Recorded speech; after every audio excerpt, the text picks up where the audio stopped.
start with the fundamentals, right? These things have been true for years and years and years now and will continue to be true going forward. So make sure that your web pages are accessible to search engines. The search engines are able to discover them, index the content, and understand the content that you're presenting on them, right? Secondly, make sure that the content that you're presenting on your website is targeted to your audience, to your visitors, and make sure that you've taken advantage of on-page optimization techniques. So things like page titles, meta descriptions, header tags, right? Make sure that alt tags on images are populated. All of those very, very traditional pieces of markup are present. The third piece is authority. So, and this is very much, links, right, or votes of confidence for your website. A great way for a number of small businesses to acquire links. Think about things that you may be involved in the community, right? Whether that's various sponsorships or local or regional organizations that you may be a member of. Those are all great places to acquire links to pages on your website. And oh, by the way, just don't link to your homepage. Think about linking to some of the deeper pages on your website as well.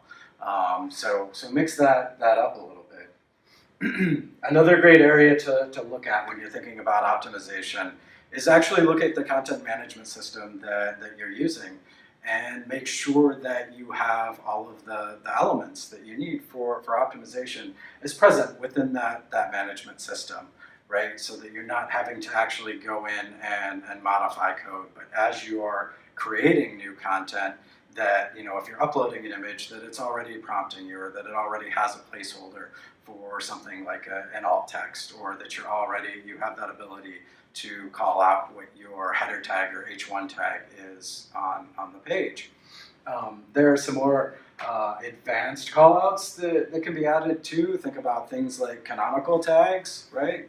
And making sure that Google or any search engine for that matter is able to clearly understand what the primary authoritative URL is for that particular piece of content.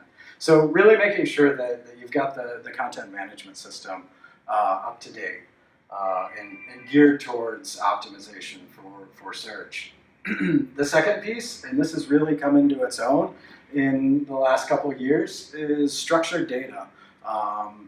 Sometimes you'll hear these talked about as micro formats or formatted data. So this is another way for search engines like Google to clearly understand the information that you're presenting on a page. Where this comes very much into play is around things like your business address, phone number, hours of operation. So these are additional snippets of code that let the search engine know exactly what that data is that you're conveying there.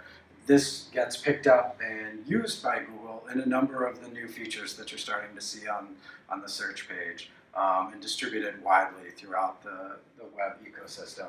So making sure that you're taking advantage of this markup is not only a strong ranking signal, but absolutely increases your visibility across a number of different search engine products, i.e. when you think of things like Google Maps, right? Making sure that your business information is presented correctly there.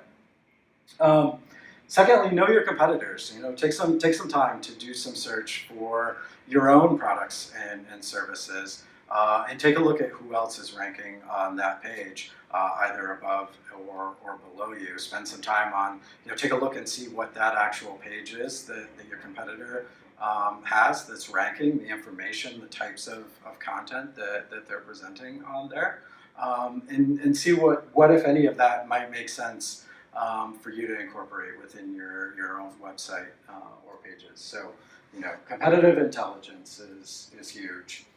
The other great place to mine data is your analytics. Whether you've got your own analytics package, or there's a number of free ways that you can get analytics data about how people are visiting and interacting with your site. Google Analytics is one. The other is Google Search Console. If you don't have a Search Console account already, sign up for one. It's free. Both of those are gold mines in terms of data. You can actually see some of the keywords that people are arriving at various pages on your site.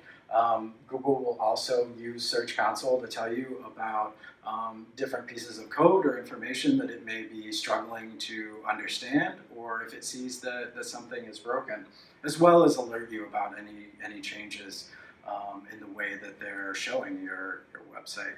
So definitely take advantage of those free assets. The other piece is staying up to speed on new search features. The search results box as we know it has changed dramatically over the last 12 to 18 months, and the types of information that search engines like Google are providing in there, right? It's no longer just 10 links to websites. Now you have various features like people also ask box, right? Or an answer box, knowledge panels that create that showcase various information about your particular business or location. You may see some information brought across from Google My Business accounts, so make sure that you're taking advantage of that. Some searches you'll see that Twitter carousel, right? So if you don't have a Twitter, a branded Twitter feed locked down, that's something to think about. But I would definitely encourage you to pay particular attention to that people also ask box. That's a really great place to think about new types of content that you may want to develop or incorporate into your own website. That's real-time feedback as to what types of products, services, events, things like that people are looking for.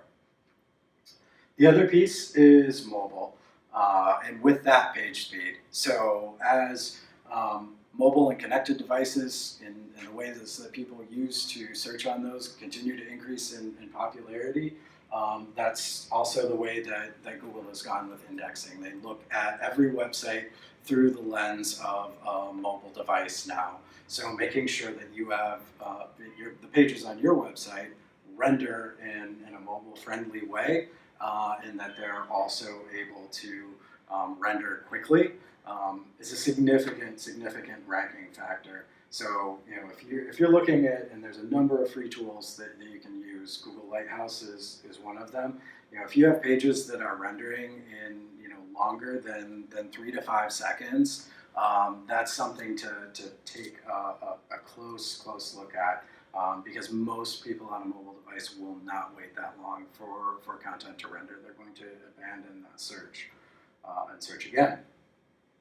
The last piece is advanced content marketing, and that's just thinking about the content that you present on your website, and not only thinking about what types of content will be most useful to customers, potentially regardless of where they are in that journey, right? If they're just in that research or consideration phase, or if they're much closer to that conversion point and actually looking for a phone number or a business location. So making sure that you have content that speaks to sort of each one of those phases within the purchase path.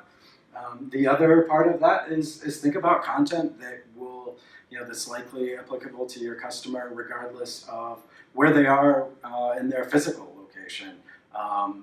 If you've got multiple stores or locations, think about creating content that speaks to potentially each one of those towns or regions.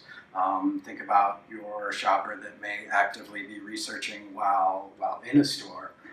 These are all things that you can consider as you're continuing to build out the content on your website. And if you have any additional questions on SEO and how to take it further, please don't hesitate to reach out to the specialist at BrandMuscle. Thank you.